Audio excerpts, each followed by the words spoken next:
Bien, estimados alumnos, y continuando con el tema número 2 de la unidad de aprendizaje 4, trataremos respecto de lo que son los registros contables.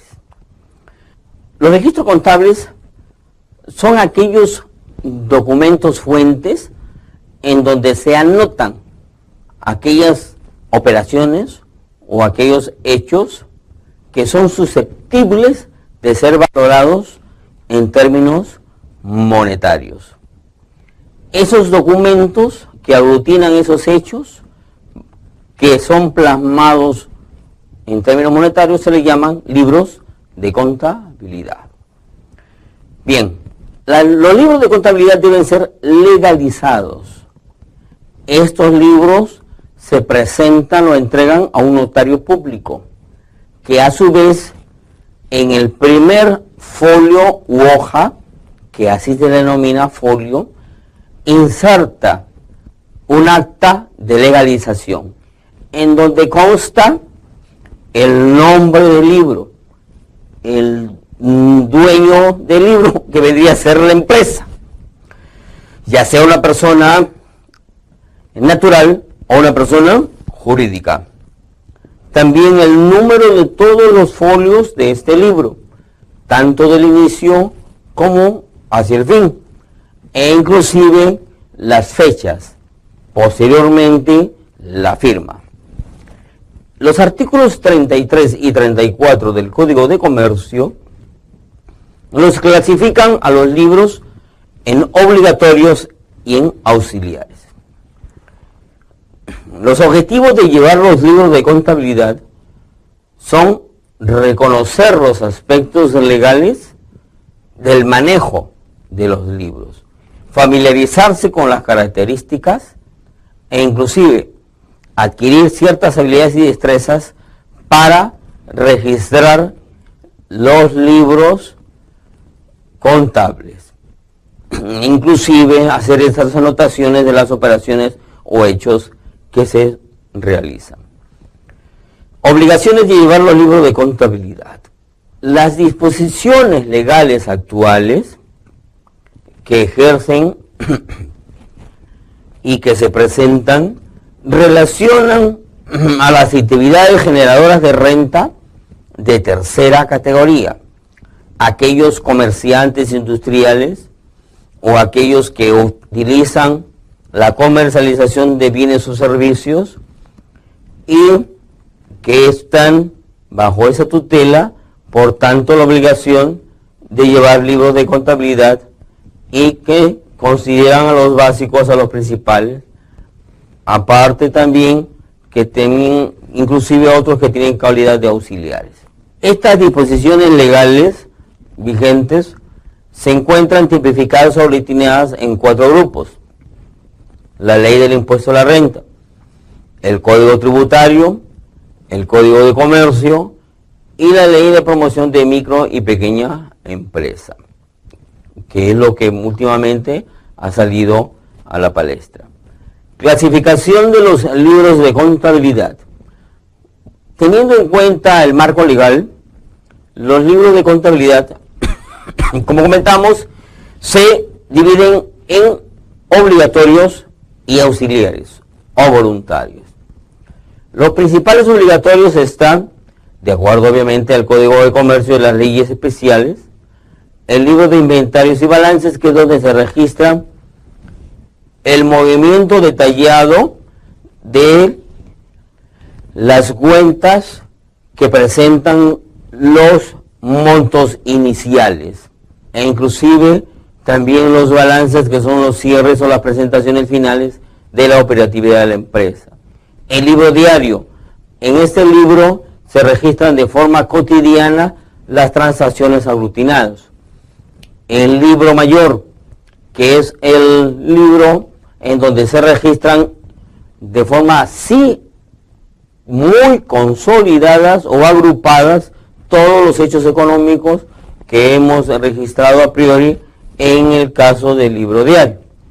El libro de actas, juntas generales, directorio, etc. En este libro se anotan todos los hechos relacionados a la junta de accionistas, ya sea ordinaria o extraordinaria. Los libros auxiliares son, por ejemplo, el libro caja, donde nosotros anotamos o registramos en forma cronológica todos los hechos relacionados al flujo del efectivo, ya sea de ingreso o de salida del mismo. Sueldos y salarios, o llamémoslo planillas, aquellos libros en donde nosotros registramos los conceptos que se consideran para el pago de las remuneraciones de los trabajadores. Registro de ventas. En este caso, nosotros consideramos aquellas operaciones que están vinculadas a las ventas o los ingresos propios del giro del negocio, en donde se tipifican ya sea el valor de venta, el impuesto general de ventas e inclusive también el precio de venta. También es probable que ahí consideremos aquellos descuentos recibidos o aquellos, descuentos otorgados. Posteriormente también se considera como libro auxiliar obligatorio al registro de compras. En ese registro se anotan todos los hechos financieros relacionados a las adquisiciones o compras en virtud de la operatividad de la empresa. Aquí se consideran también aquellos montos gravables y aquellos montos no gravables. Es decir, aquellos que están sujetos al impuesto y aquellos que no están sujetos al impuesto. Libros voluntarios son aquellos que la empresa considera de forma muy particular llevarlo de tal modo que les pueda dar una facilidad de un control y una muy buena administración de la empresa en sí. Es el caso del libro bancos. Aquí se registran o se efectúan y se anotan todos los hechos relacionados al manejo del dinero en las entidades financieras e inclusive aquellos cargos que ellos nos cobran a la empresa también se encuentran considerados aquí. Además nos sirve de base para efectuar las conciliaciones bancarias.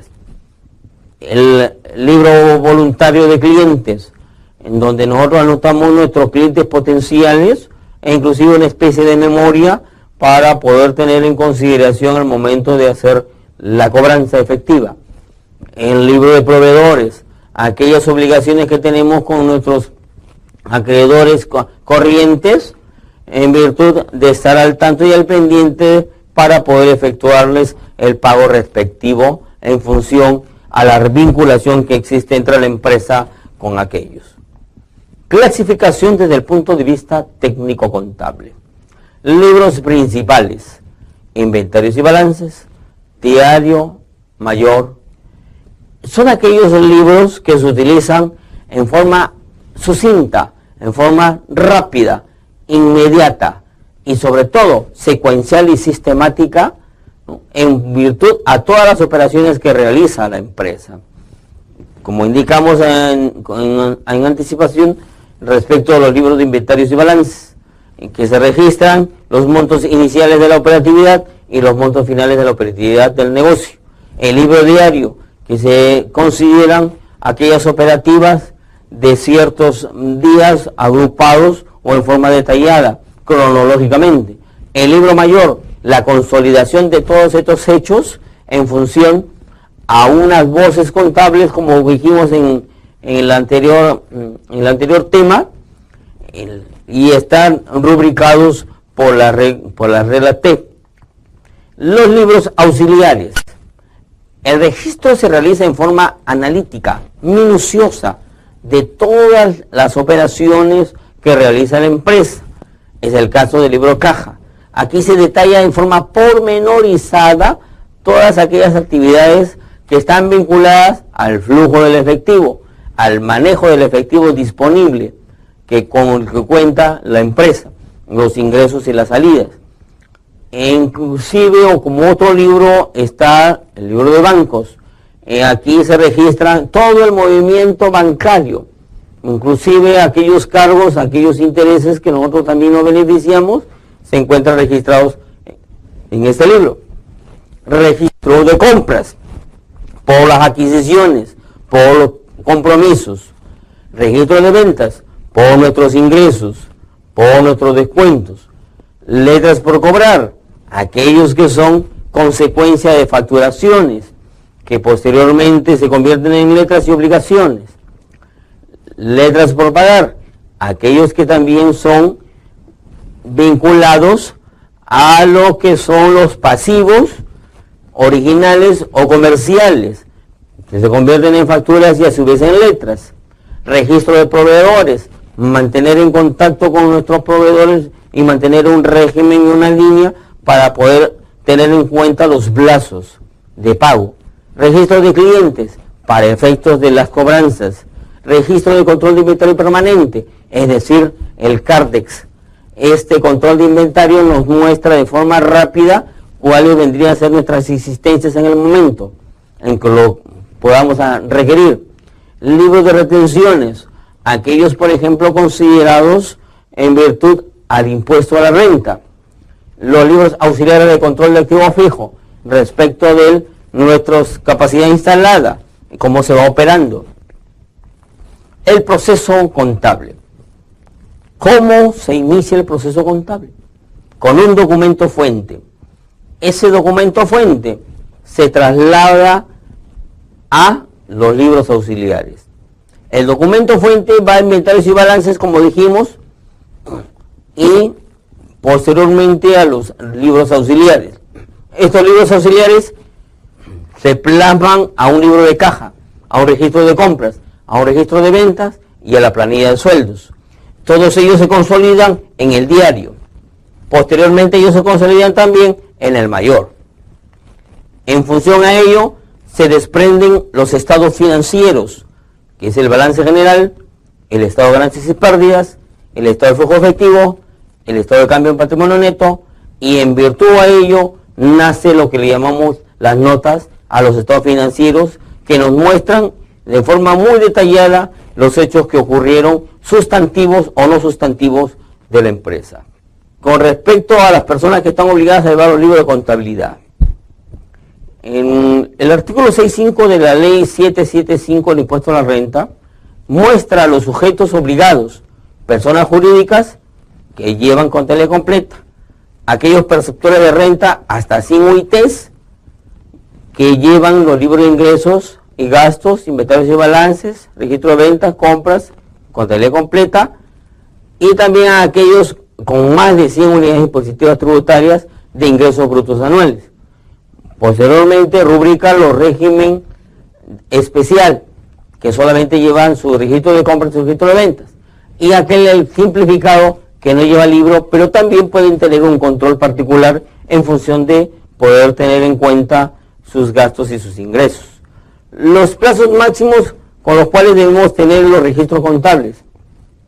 En el caso de registro de ingresos y ventas, la condición de obligatorio, 10 días hábiles, contado el primer día hábil del mes siguiente al que se emita el comprobante de pago. Registro de compras, 10 días hábiles, contados también igual el primer día hábil del mes siguiente al que se recepcione el comprobante de pago. Libro de ingresos generador de renta de cuarta, contado el primer día hábil del mes siguiente al que se emite el comprobante de pago también. Eso para efectos de los profesionales. Libro de ingresos y gastos, 10 días hábiles, contado siempre el primer día hábil del mes siguiente el que se emite el comprobante de pago. Y los libros auxiliares y control de activo fijo, 3 meses. Podemos tener un plazo máximo de retraso desde el mes siguiente en que se realizan las operaciones, ¿no? Y estos son las condiciones de auxiliares y obligatorios. Bueno, en este punto hemos querido plasmarles cuáles son las esencias de los libros y cuáles son la valía de los libros. Es importante y es interesante considerar de que hay libros obligatorios y que hay libros auxiliares. Con respecto a los obligatorios, tenemos sanciones si es que no cumplimos con tenerlos rápidamente a la mano para poder presentarlo a los entes de control. Y esas sanciones son pecuniarias y también son administrativas. Por ello hemos querido plasmarles a ustedes estos conceptos en virtud de que tengan en cuenta para que desarrollen de la mejor manera en su quehacer profesional.